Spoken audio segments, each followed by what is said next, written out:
أعوذ بالله من الشيطان الرجيم. بسم الله الرحمن الرحيم. الحمد لله رب العالمين، والصلاة والسلام على سيد المرسلين وعلى آله وصحبه أجمعين. رب اشرح لي صدري ويسر لي أمري واحلل عقدة من لساني يفقه قولي. سبحانك لا علم لنا إلا ما علمتنا إنك أنت العليم الحكيم. ولا حول ولا قوة إلا بالله العلي العظيم. Kitab Faridatul Faraid, muka surat 17 bayan kelima daripada atas. Muka surat 17 bayan kelima daripada atas.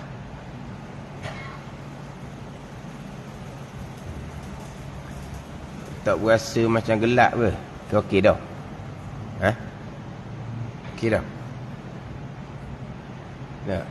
Tak gelap.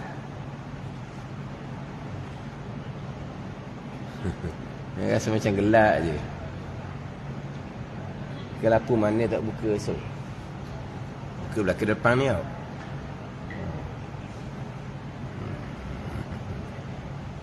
Nak hujan ke nak luar panas tu.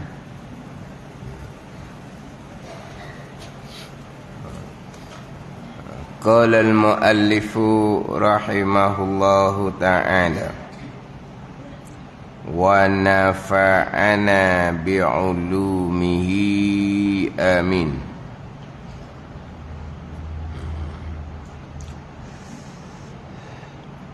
Dan setengah daripada mereka itu anbiya, dan setengah daripada mereka itu anbiya. Khalid bin Sinan daripada anak cucu Nabi Ismail alaihissalam, dan setengah daripada mereka itu daripada anbiya, nabi-nabi. Khalid bin Sinan. Khalid bin Sinan ni daripada zuriat Nabi Ismail alaihi salam. Alaihi salam. Macam mana orang Jawi ya? Alaihim.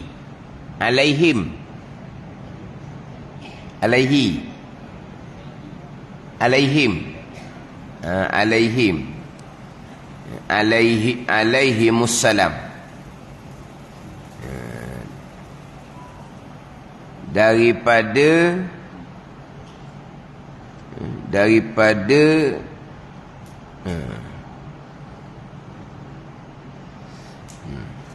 macam mana hak tu?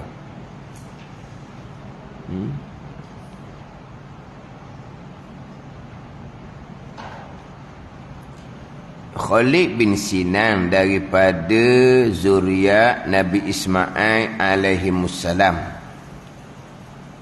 daripada Nabi Isa. Mana gitu? Adalah ia semasa dengan Kisra anu Syarwan. Kisra anu Syarwan, bukan atau.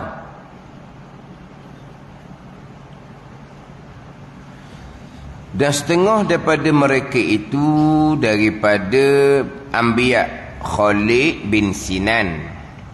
Khalid bin Sinan ni daripada zuriat Nabi Ismail alaihimussalam, daripada Nabi Isa. Rumi macam mana?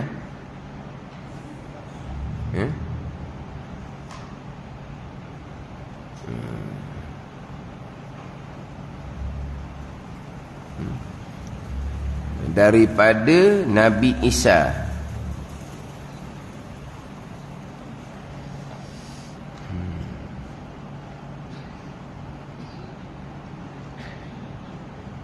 Rumi tadi gitu juga. Daripada Nabi Isa. Itu hak Rumi. Ha? Ha? Ha?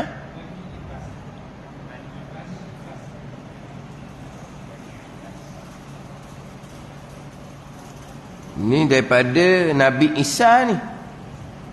Dari Nabi Isa. Hak saya ni daripada Bani Abbas Ain Bersing. Kalau saya ni daripada Bani Abbas Ain Bersin. Rumi macam mana? Ni dah sekarang ni hak Jawi baru. Dan setengah daripada mereka itu daripada Anbiya Khalid bin Sinan, daripada zuriat Nabi Ismail alaihimussalam, daripada Nabi Isa. Kalau hak baru kan, Nabi Isa. Kalau saya ni daripada Bani Abbas Ain Bersin. Kalau saya ni Jawi lama. Hak tadi musak 17 tau. Hak saya ni musak 20. Musak 20. Mana saya habis dululah. Hak Jawi baru tak habis lagi ke mana. Saya musak 20 tau. Hak Rumi daripada Bani Abbas. Hak Rumi. Bukan daripada Nabi Isa tu. Bukan daripada Nabi Isa. Hak Jawi baru tu adalah ia Khalid bin Sinan ni dengan ni semasa dengan Kisra Anu Syarwan. Anu alif nun waw, bukan atau. Hak Jawi baru tu atau. Hak Jawi lama anu. Hak dalam Pati Paridah pun anu juga. Hak Rumi anu, bukan atau. Hak Jawi baru tu atau tu. Buang setitik. Adalah ia Khalid semasa dengan Kisra Anusyarwan, dan ia Khalid kemudian daripada Nabi Isa dengan 300 tahun. Menyeru ia Khalid akan manusia kepada agama Nabi Isa. Ini bicara berkaitan dengan Nabi lagi ni. Tapi hak Nabi-Nabi ni kita tidak wajib imani secara sorang-sorang. Yang wajib kita imani secara tafsirnya Nabi dan Rasul yang 25 orang. Itu yang wajib kita imani secara tafsir. Cuma didatang pula Nabi-Nabi yang lain ni sebagai ceritaan lah. Macam terdahulu cerita Nabi Khidir alaihissalam. Kalau tidak imani Nabi Khidir AS sebagai Nabi pun tak salah, sebab ulama sendiri berbeza pandangan. Khidir AS ni Nabi ke Aulia Wali? Ada ni. Kemudian kita baca minggu lepasnya Luqman dan juga Zulqarnain memang bukan Nabi atas pandangan yang muktamad lah. Bukan Nabi. Walaupun Luqman dan Zulqarnain nama disebut di dalam ayat Al-Quran. Nama Zulqarnain 3 kali disebut dalam Al-Quran. Kemudian cerita bab Luqmanul Hakim ni pula ada nama surah. Kemudian cerita Luqmanul Hakim ni mula daripada ayat yang ke-12 sampai ke-19 dalam surah Luqman. Dan Luqman ni Nabi ke Rasul ke? Tak. Nabi bukan, Rasul pun bukan. Ni. Tapi ni kita dah dengar sama. Nabi Khidir, Luqman, Zulqarnain. Ni hak Khalid bin Sinan ni. Ni kita nak dengar kan. Jadi Khalid bin Sinan daripada zuriat Nabi Ismail alaihimussalam. Sebab daripada Nabi Ismail sampai ke Nabi SAW tidak ada seorang rasul, tidak ada. Nabi ada. Hak Nabi Rasul selepas daripada Nabi Ishaq, Nabi Yaqub, Nabi Yusuf, kesemuanya di kalangan anak cucu Nabi Ishaq alaihissalam. Yang kebanyakannya di kalangan anak cucu Nabi Yaqub alaihissalam. Tapi ada juga yang bukan keturunan Nabi Yaqub alaihissalam, tapi tetap keturunan Nabi Ishaq alaihissalam. Ada ni. Sebab Nabi-Nabi selepas daripada Nabi Ibrahim alaihissalam adalah keturunan Nabi Ibrahim alaihissalam. Tapi kebanyakannya daripada keturunan anak cucu Nabi Ishaq alaihissalam. Nabi Ishaq anak Nabi Ibrahim alaihissalam. Dan sebahagian besarnya daripada keturunan anak cucu Nabi Yaqub alaihissalam. Nabi Yaqub anak Nabi Ishaq alaihissalam. Adapun daripada keturunan Nabi SAW tidak ada rasul, melainkan Nabi sallallahu alaihi wasallam. Nabi ada. Khalid bin Sinan daripada zuriat Nabi Ismail. Sebab kita biasa orang akan ceritalah daripada zuriat Nabi Ismail, Bani Ismail dipanggil, tidak ada rasul melainkan Nabi sallallahu alaihi wasallam. Tapi rasul Nabi ada. Mana? Nabi Khalid bin Sinan, yang semasa dengan Kisra Anusyarwan. Kisra tu nama raja. Yang mana Kisra Anusyarwan ni dibuat satu dewan yang besar di Syam, yang mana dewan yang besar yang dibuat oleh Kisra Anusyarwan ni runtuh pada malam jatuhnya benih Nabi sallallahu alaihi wasallam kepada rahim ibu Nabi, daripada benih ayah Nabi sallam kepada rahim ibu Nabi sallallahu alaihi wasallam. Pada malam itulah dewan bangunan besar yang dibina oleh Kisra Anusyarwan di Syam ni runtuh. Jadi di semasa dengan Raja Anusyarwan. Dan Khalid bin Sinan, dan ia Khalid bin Sinan kemudian daripada Nabi Isa dengan 300 tahun menyeru ia Khalid bin Sinan pada manusia kepada agama Nabi Isa alaihissalam. Kalau menyeru di sini bukan Nabi, maka Rasul. Dia Nabi tidak diperintahkan menyampai, tetapi Nabi boleh menyampai, boleh menyeru. Hak kisah Nabi itulah. Hak dalam surah Yasin tu, hak dibunuh oleh kaum dia tu, dalam surah Yasin tu kan, itu bukan Rasul, itu Nabi. Hak kisah dalam Yasin tu lah, hak Nabi yang dibunuh tu bukan Rasul. Tapi kenapa mereka dibunuh? Kerana mereka menyeru kepada kaum mereka. Menyeru kepada kaum, menyampaikan, itu Rasul, bukan Nabi. Nabi tidak diperintahkan menyeru menyampai, tetapi Nabi boleh menyeru, boleh menyampai. Jadi dalam surah Yasin tu Nabi bukan Rasul, tapi menyeru. Menyeru kepada mentauhidkan Allah tu lah yang dibunuh oleh kaum dia. Jadi Khalid bin Sinan ni, dia walaupun bukan Rasul, dia menyeru kepada manusia pada agama Nabi Isa alaihissalam. Dan setengah daripada mereka itu daripada anbiya, nabi-nabi. Hanzalah bin Safwan. Hanzalah bin Safwan didatangkan cerita ni, tak ada kita biasa dengar ni. Adalah ia kemudian daripada Khalid dengan 100 tahun dan membunuh akan dia oleh kaumnya. Jadi cerita sama ada Khalid bin Sinan dan juga Hanzalah bin Safwan nak cerita antara Nabi Isa AS Nabi SAW ada Nabi yang lain. Ada Nabi yang lain. Tapi bukan Rasul. Jadi Khalid bin Sinan selepas Nabi Isa AS diangkat ke langit 300 tahun. Kemudian Hanzalah ni 100 tahun. 400 tahun.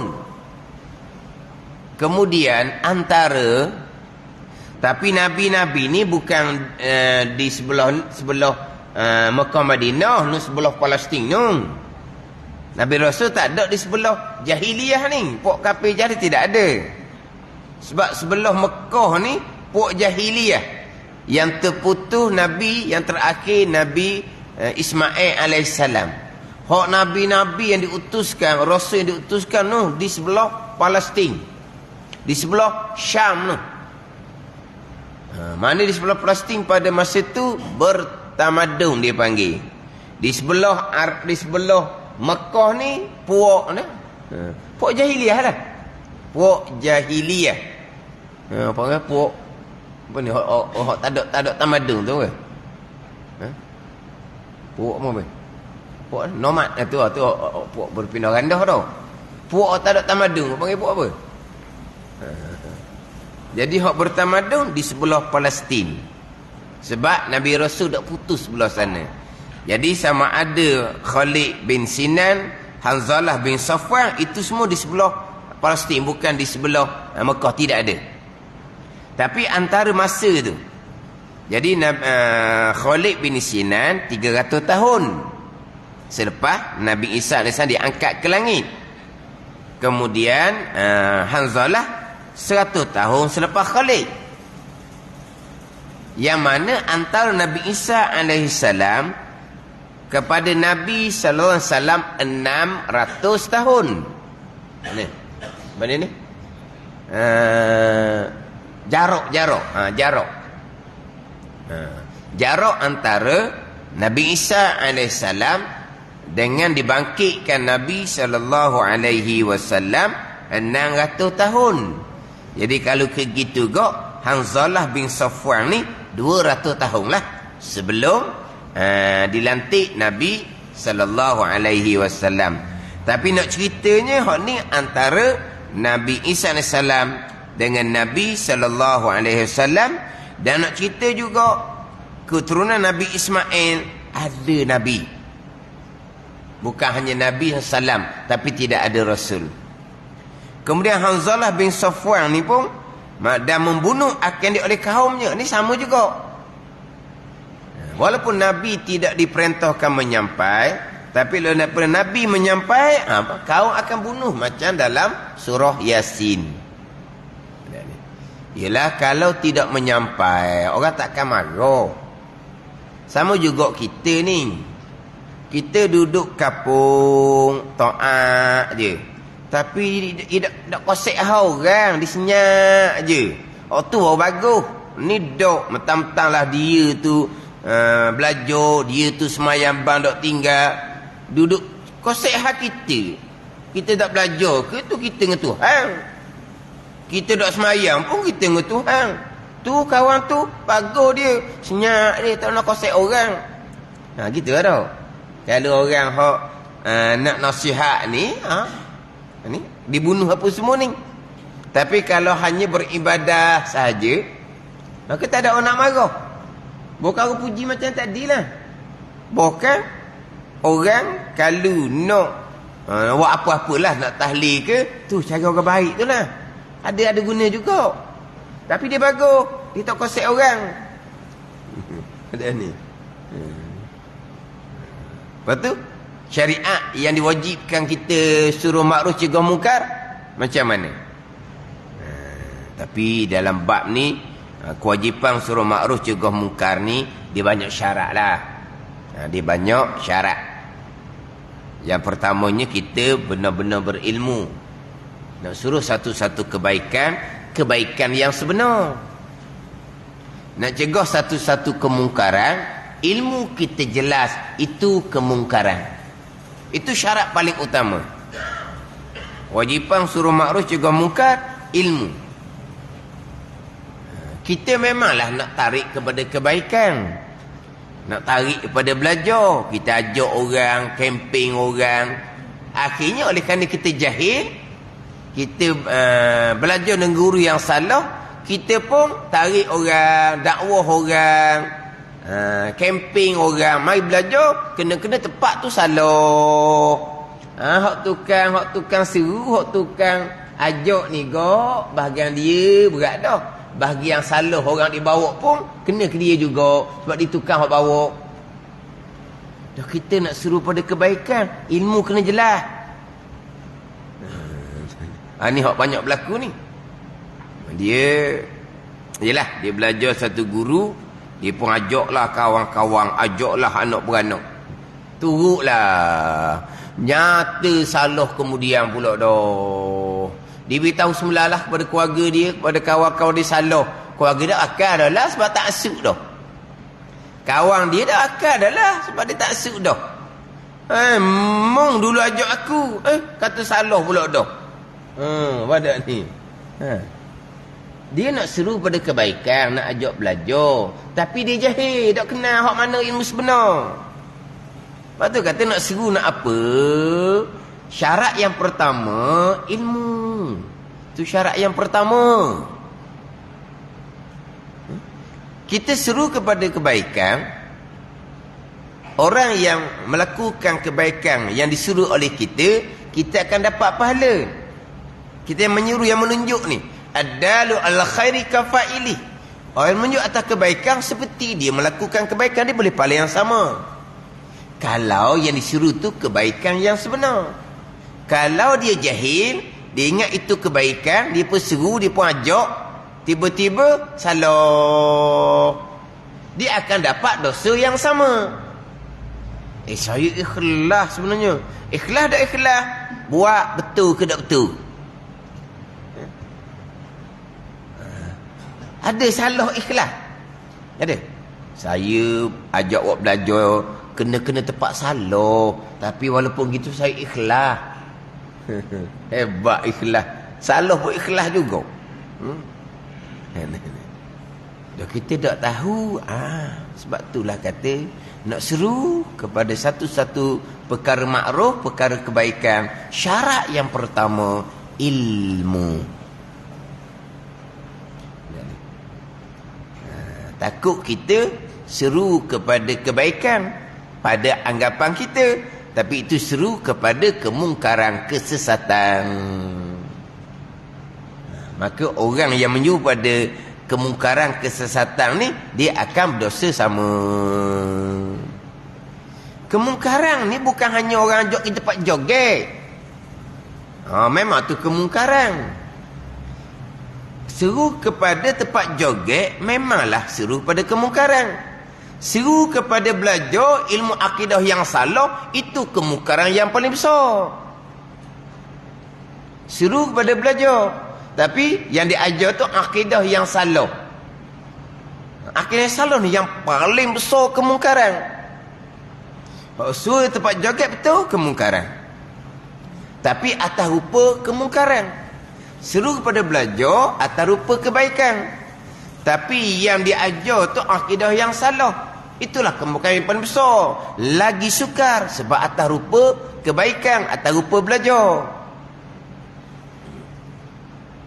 Lepas tu ada orang, tapi kemudianlah Allah takut ustaz nak ajak orang. Kita dulu jumpa satu guru, kita pun ajak keluarga, kawan-kawan, salah, ajak tinggal. Adalah saudara ikut balik tinggal. Sebahagian tu dah tinggal dah, tak asuk dah. Lepas tu hak ikut dia seorang dua pula ni, sini pula. Ni betul, ni betul.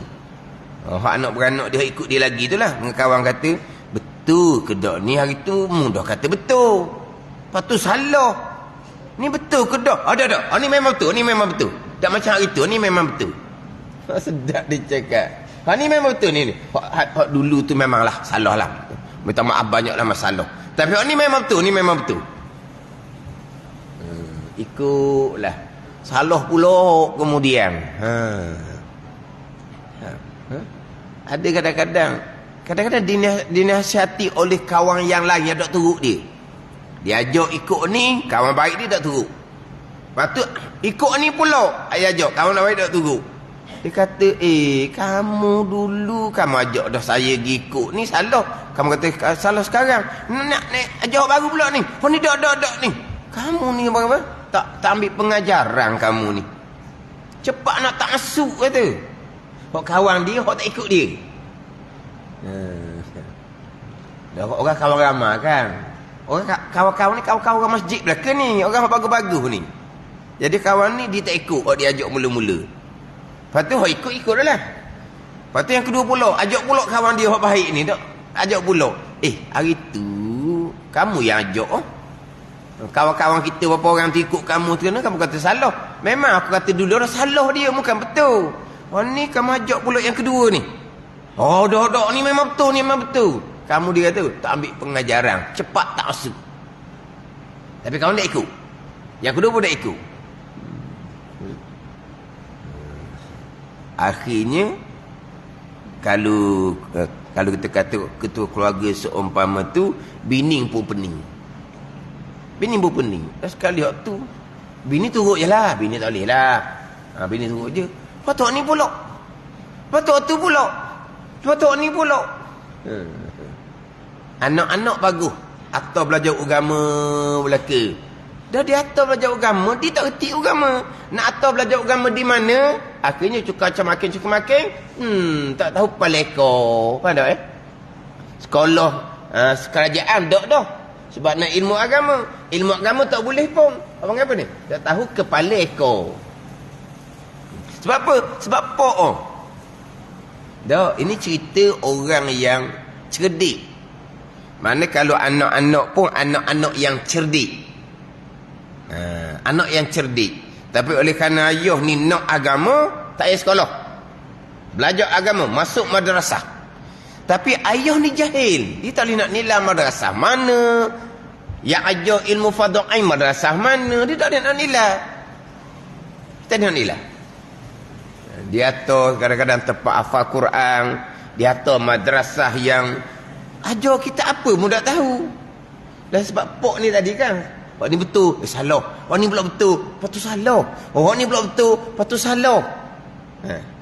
Jadi anak pun tukar situ, pindah situ. Anak-anak yang cerdik-cerdik. Mana kalau letak tempat pengajian pondok yang sebenar, maknanya kita kata masyarakat boleh tupang. Sebab keluarga orang yang berkemampuan, ada duit belanja sendiri. Sebab nak belajar agama ni, dia kena ada belanja. Mana mak ayah yang berkemampuan. Yang kedua, anak kena cerdik. Dan memang anak pun cerdik. Yang ketiga, anak tu ada hemah sendiri. Nak sendiri, bukan dipaksa. Dan memang anak tu ada hemah sendiri, ada semangat sendiri, bukan dipaksa. Banyak dah syaratnya dia alim tu ada. Syarat dia alim. Belanja kena ada, cerdik, kena ada hemah semangat, masa yang lama, dia kena ada syarat dia. Jadi syarat ni lengkap. Tapi dah mak ayah cemakin tak tahu mana yang sebenar, mana yang tak sebenar sebab jahil. Jadi habis gitu je no. Akhirnya dah lah. Nak kerja mungkin dia tidak sekolah. Nak berkhidmat majlis surah, ilmu tak ada. Kadang-kadang belajar lama, ilmu tak ada. Dah dia ada yang dia letak tempat tahfiz separuh jalan, berhenti. Anak yang hafal Quran tu lepas berhenti dah ingat dah, dah cara dah. Dah sebesar pula situ. Ada ni. Dah sebesar. Lepas tu belajar seperti macam berkitab. Yang mengajar tu pun tak mampu nak ajar kitab pun, baca kosong gitu je. Ada ni. Ni hak tu keluarga lah pula. Jadi anak, kalau kita kata kerja dunia pun tak ada CJ nak kerja dunia. Nak khidmat untuk agama pun ilmu tak ke mana hala. Tu kata tak tahu tengah tepi. Ada orang dia belajar ilmu dunia tinggi, kerja sedap, kemudian dia belajar ilmu agama dia majlis surat. Ada orang dia tak belajar langsung ilmu dunia, tak ada CJ, dia belajar ilmu agama yang sebenar, dia boleh khidmat pada masyarakat. Ada ni. Ada orang dia tak belajar ilmu agama, dia belajar ilmu dunia, tapi dia boleh belajar ilmu agama di majlis surau. Tak apa tu. Ni hak ada ni hak memang kita kata ada harapan. Sebab belanja ada, budak cerdik, anak-anak cerdik, anak-anak semangat sendiri bukan dipaksa. Tapi dah tahu tengah tepi, dia duduk situ sekejap, betul salah, pindah pula. Betul tak ada. Ni betul sungguh ni, salah pula. Ini orang ni, orang yang memanglah kalau kata ikhlas, memang ikhlas lah. Dan betul no, tapi salah jalan. Sebab itulah kata ni bahagian kita. Sama itulah kita nak menyuruh kepada perkara makruf, nak mencegah pada perkara mungkar. Syarat utama ilmu. Ini kita nak menyuruh makruf, nak mencegah mungkar. Dah atas diri kita ilmu juga. Kita dengan keluarga kita ilmu juga. Tapi ilmu itulah semua mengaku ilmu belaka. Hak jalanan ahli sunnah pun dengan ilmu.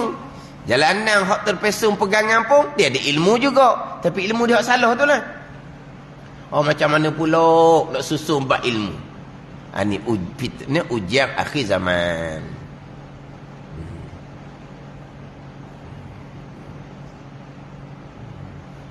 Atau ada orang-orang hak kena seumpama tu, dia kata jadi takut, kata. Takut sebab apa? Acak kali dah. Jadi saya jumpa orang-orang ni yang sudah mana? Pengalaman. Ikut situ. Hak ni beri cara ni, hak ni beri cara ni, hak ni beri cara ni. Kata riti dah.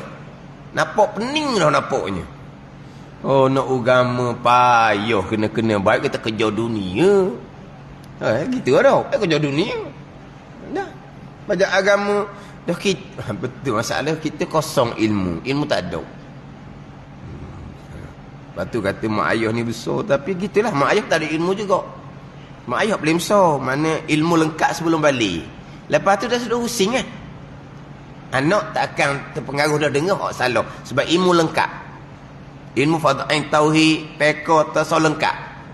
Sekarang ni ibu bapa jadi rungsing. Dia tengok anak dia balik nampak lebar sikit. Oh, nampak duduk pakar. Balik pakar serbang dah. Contoh. Ada tasbih lah tangan. Jadi mak ayah, anak kita ni ikut jemaah mana ni? Rusing pula. Rusing pula jadi kau molek. Dia pakai serbang molek lah. Ada tasbih tangan molek lah nak rusing buat apa. Takut tu lah. Dengar-dengar duk cerita tu kadang-kadang pakai serbang juga. Hak karuk. Ada tasbih tangan juga. Hak karuk. Kenapa rusing? Sebab kita dah beri ilmu agama yang secukupnya pada anak kita. Yang tak jadi tak boleh nak nilai mana betul mana salah. Dikut orang tarik Oh ni jadi timbul macam-macam kemudian. Hak molek-molek, hak cerdik-cerdik jadi ising. Jadi macam-macam. Hak molek-molek akhirnya berkurung. Ni macam-macam berlaku lah. Cerita ni bukan cerita sekarang ni. Cerita dah dulu lagi dah. Orang sekolah cerdik-cerdik kadang-kadang dia terpengaruh dari satu-satu jemaah. Jemaah ni pada kiraan budak anak yang dah erti ni sebenarlah dah rupa agama, pakai serbang, ada tasbih tangan. Kenapa rupa agama?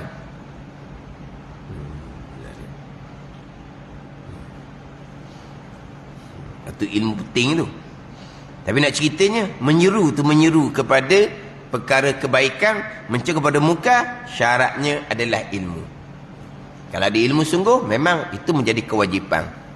Tapi memang tidak akan disukai lah. Macam cerita Nabi yang menyampaikan ni. Kaum bunuh-bunuh kena menyampaikan. Cuba kalau Nabi senyap je, buat amal ibadat sendiri je, kaum pun suka. Sebab Nabi, dia hanya wajib menyampaikan kepada kaum satu saja. Nabi, Rasul yang menyampaikan. Kalau Nabi, dia hanya satu perkara je menjadi kewajipan kepada Nabi ni menyampaikan. Apa dia? Menyampaikan pada kaum bahawa dia ada seorang Nabi. Siapa gitu je. Supaya dihormati oleh kaum. Maka Nabi ni pun beribadah kepada Allah. Nabi tidak menyampaikan, kaum tidak ganggu Nabi. Jadi Nabi hanya berkewajipan menyampaikan kepada kaum bahawa dia telah dilantik menjadi Nabi. Dikurniakan pangkat nubuwah, pangkat kenabian. Itu je. Supaya dihormati oleh kaum. Kemudian Nabi ni pun beribadah kepada Allah Subhanahu Wa Taala tanpa menyampai, tanpa menyeru. Tetapi Nabi boleh menyampai, boleh menyuruh. Hak ni hak timbul, Nabi dibunuh. Macam kisah dalam surah Yasin.